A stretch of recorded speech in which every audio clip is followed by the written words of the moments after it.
daming alikabok.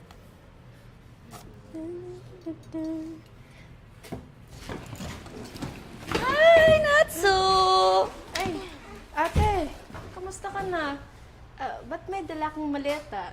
Ano nangyari sa'yo? Napaalis kasi ako sa trabaho ko eh.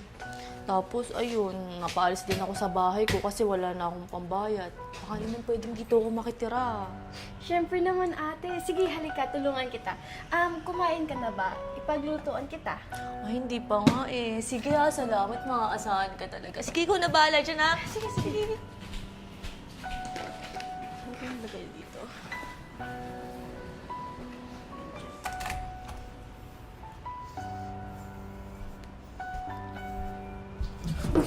Thanks.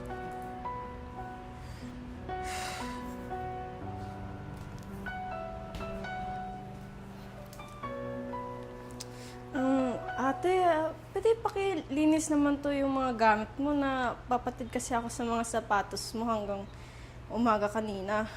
Relax ka lang dyan. Ako nang bahala dyan mamaya.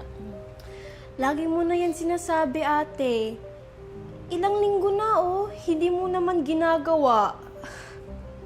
Gusto ko lang sana na maging tirahan ng taon yung apartment na to.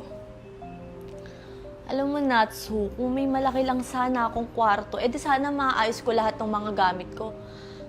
Teka, parang pwede yung kwarto mo. Di ba malaki yun? Parang mas spacious, magkakasya lahat ng gamit ko. Pwede bang palitan lang tayo ng kwarto? Doon ka na lang sa kwarto ko, tapos doon ako sa kwarto mo. Morning, ladies!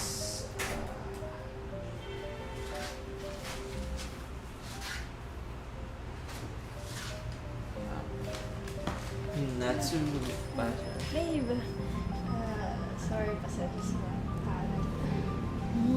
Sweet mo naman, Iya. Nag-abala ka pa. Buti ka pa lagi nasa isip mo si Natsu. Salamat, Aya, pero kay Natsumi to eh. Pero pwede mo rin naman akong surpresahin ng mga ganyan.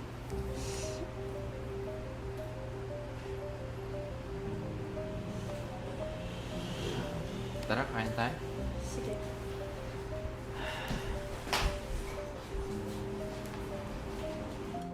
Yan, chicken curry, Ano? Sarap na.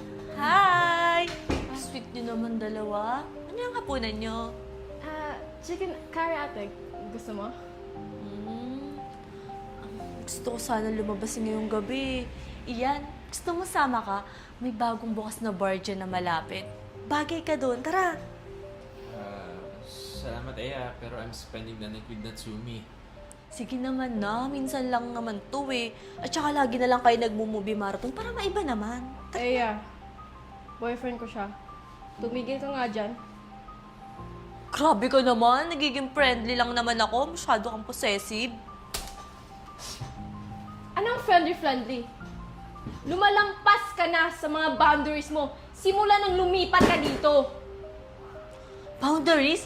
Baka nakakalimutan mo kapatid mo ko, ate mo ko, tsaka bahay ko na rin to, no? Ano? Hindi, Eya. Pamamahay ko to. Tumitira ka lang dito dahil tunay-tulungan ng kita. At ngayon, umaarte ka nga pamamahay mo to? Ano yan? No! At si Ian, gusto mo din kunin?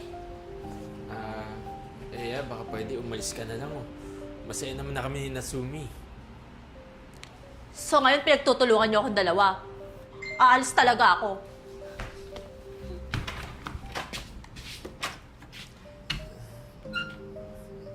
Kalma ka lang. Sorry. Gusto mo mag-movie marathon tayo? Sige. Kain muna tayo. Gutom na ako eh. Sige.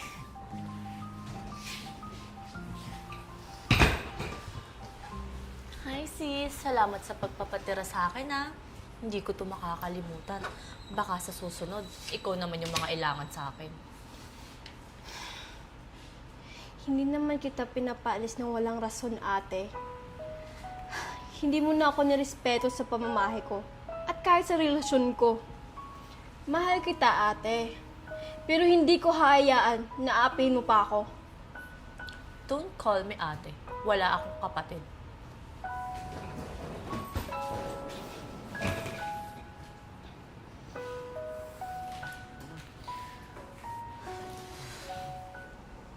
Okay ka lang ba? Okay lang, pero sa totoo lang, ang hirap. Pero kailangan ko talagang gagawin eh. Ayos lang yun. Ginawa mo naman yung tama eh. Tsaka pamamahay mo naman to. Salamat ha. Kapag wala ka, di ko alam kung paano kikilos. O ba? Lagi lang ako nandito, no? Ano? Tara, movie marathon tayo. Sure. Sige, sige. Set upan ko lang, ha? Sige.